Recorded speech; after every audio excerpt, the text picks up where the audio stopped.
Hello from Gardening at Dwensa here in Ireland, and as some of you have already observed, I'm about to plant a new border in Dwensa, and at the moment I'm propagating plants to put in the border. And just recently I bought this amazing Crocosmia. Now my goodness, have you ever seen such amazing flowers? It's just everything that sings to my heart, and I think if this doesn't sing to your heart, well, you just don't have a heart. Anyway, beautiful though it is, we're going to divide this up so that I can have more to place in this long border that I'm going to plant. So let's do it together.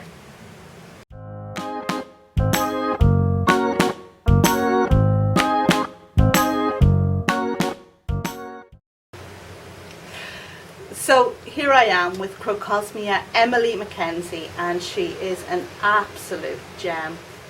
And just before I start this video, I want to say a few words about Crocosmia or Montbretia.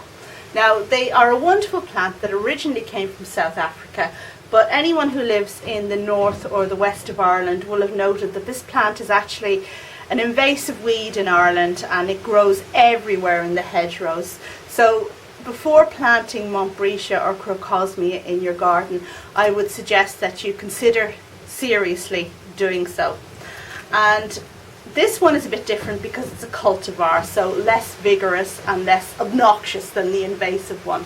Now, just to give you an idea what I'm talking about, there's another Crocosmia called Lucifer, which is a beautiful red one, and lots of us have it in our garden, and I have it in my garden.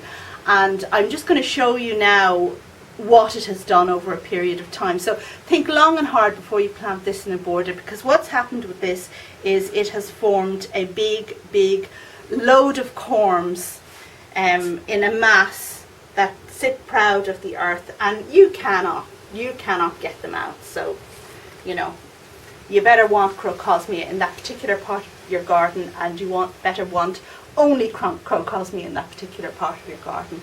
However, Emily is a bit different. Okay, let's go now and have a look at Lucifer.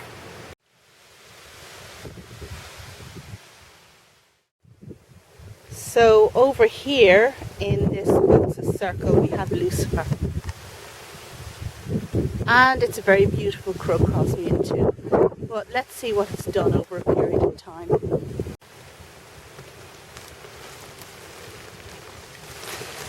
So we have this enormous mossy mound here in the centre that is so hard to get a spade into. You absolutely couldn't.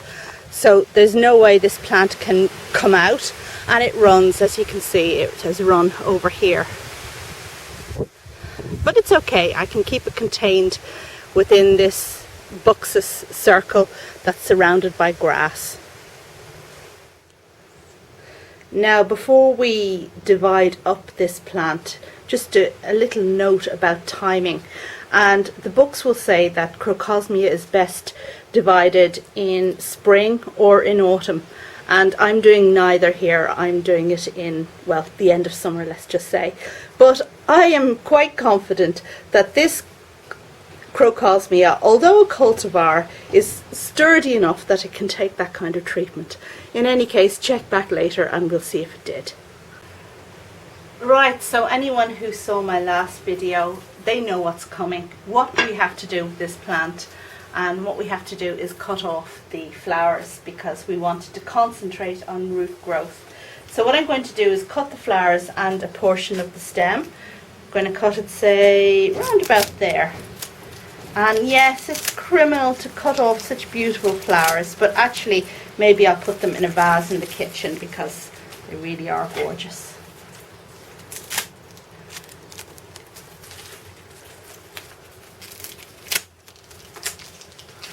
There we go. Now, if we take a look at the pot, it seems to me that this isn't a well-established clump. It seems to me that we have individual corms in here. Now, anybody who has grown Crocosmia in the ground knows that they form a clump readily over time. So we are lucky, really, in essence, in dividing this now.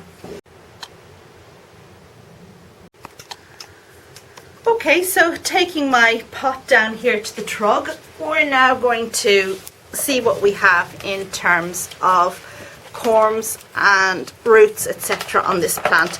And you can see that it does have roots. They're coming out the bottom of the pot.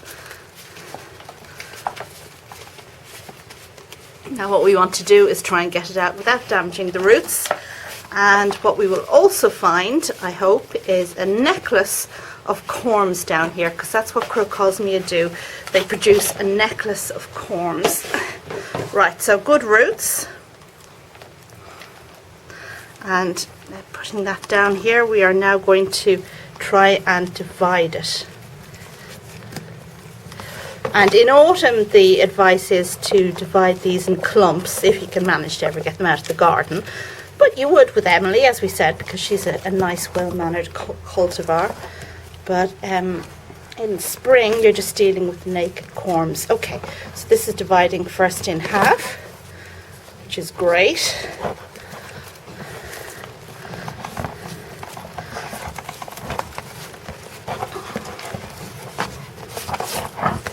Okay, and here we have 3 pieces, which we want to divide to 3 pieces. And here you can see the corms, and there we have the corm that this growth is coming out of, and a side one that it's made. Now I'm going to make that 1 piece, and here we are going to divide these ones into second piece, and then this one. And you can see how the new corms are being formed there. This one has no growth this season, but next season it will. So I'm going to pot that up as one plant. And then with the other half of the plant, there we have one. Look, there's a corm that just come out separate. I think I might put that in a separate pot. And these 2. Okay, great. Now I'll knock some of this soil and roots off, because there's a lot of it. Right, so that having done that, what we now need to do is to pot them up. And here's a little something that I prepared earlier. It's a mix with sand and perlite in it and potting compost. And here are some pots. So taking the first that I want to pot up, I'll just place that in the pot and put some mix around. Just trying to disturb the roots in that as little as possible, because I don't actually want to break the necklace of corms, especially the ones that haven't any top growth on them yet. So that's the first one. Cool. Next one. There we go. This is what we're dealing with. In it goes.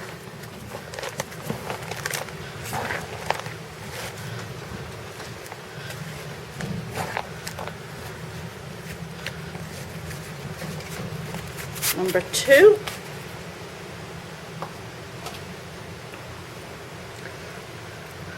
Now this is a bit of a beefy one, so we'll take off some of the soil, making sure that we don't discard any of these precious corms. Here's another pot, a slightly bigger pot. Put this in and backfill with my mix. Now when dividing at this time of year, the best advice is to keep the plants in a sheltered position until spring before planting them out in the garden, and to make sure that they get into active growth, and that means protecting them from the worst ravages of the winter. So these ones will stay in my greenhouse over winter, and then I'll put them out in spring.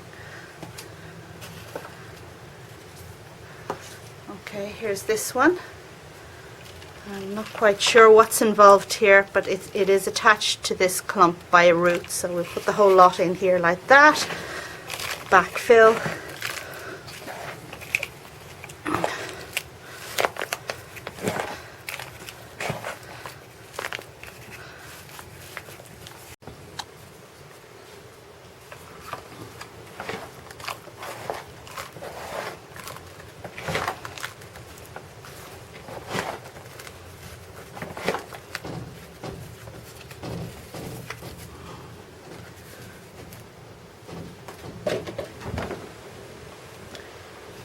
this one.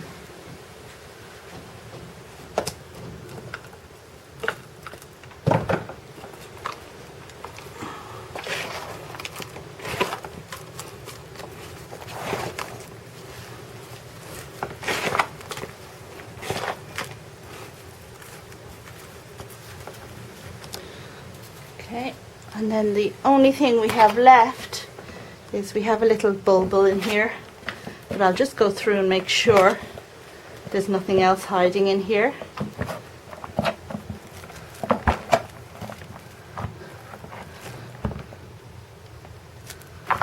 No, I think this is just soil.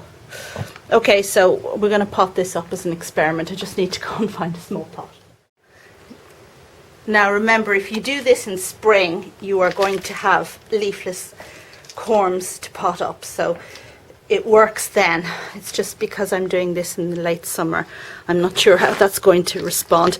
But you know what, I think Crocosmia is a really tough plant, and I would be hopeful that I get something good there. Okay, so here are my plants, and the next step is to label them. Of course, they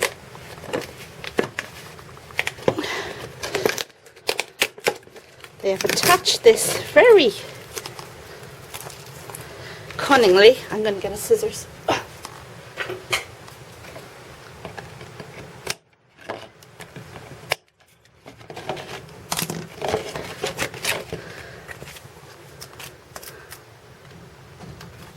There. And now we're going to water in the plants. And now to just water in these plants well,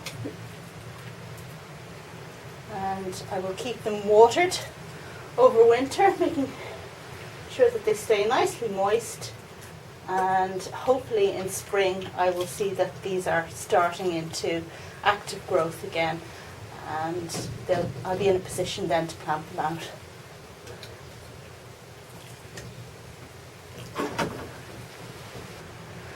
And for those of you who recall earlier, I divided some red hot pokers, and I'm going to link to that video up above. And these are doing well. Just one thing to bear in mind with them, and you can see that this one is trying to push up flower spikes, so I will need to remove these as and when they come up, because I want these plants to concentrate on roots rather than flower spikes. It's a good sign though that they are trying so hard. There's another one in there, so that can come out too.